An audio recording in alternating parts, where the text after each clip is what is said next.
seeing from the cyber criminals.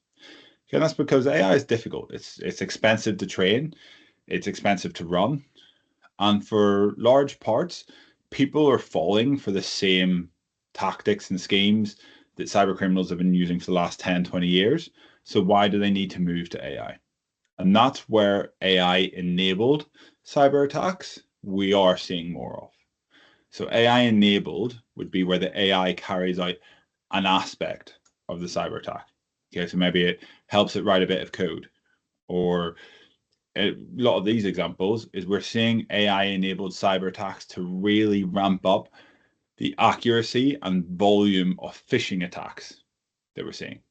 Okay, as I mentioned a few minutes ago, phishing attacks are cyber attacks designed to try to get you to click on something you shouldn't.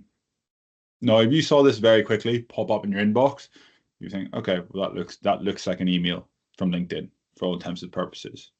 But when you start looking a little bit deeper and you actually check that email address in the top left-hand corner, it's quite clearly not a LinkedIn email address. This is specifically designed to try and get you to click on stuff and then submit your login credentials to LinkedIn, which they would then go and test against other logins. Right. You see the same thing here with Netflix. Right. Very similar email is sent out. I actually really like this one because it almost gives you two outs. You see, you got let's reset your password and get you back watching. And you see it's got that sort of fine print underneath it, which is, hey, if you haven't asked us for a password reset, click here.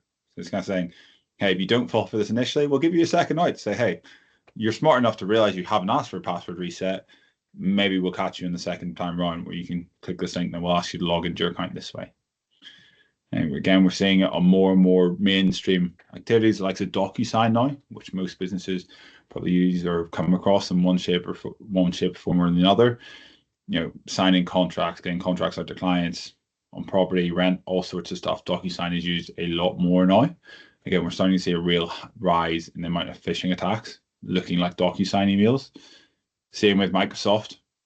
Microsoft has been around for a long time.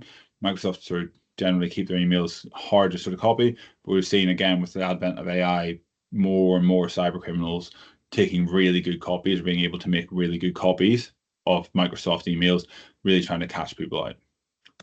And then there's always the sort of thematic ones that we get, or the ones that you tend to see more of at a certain time of year.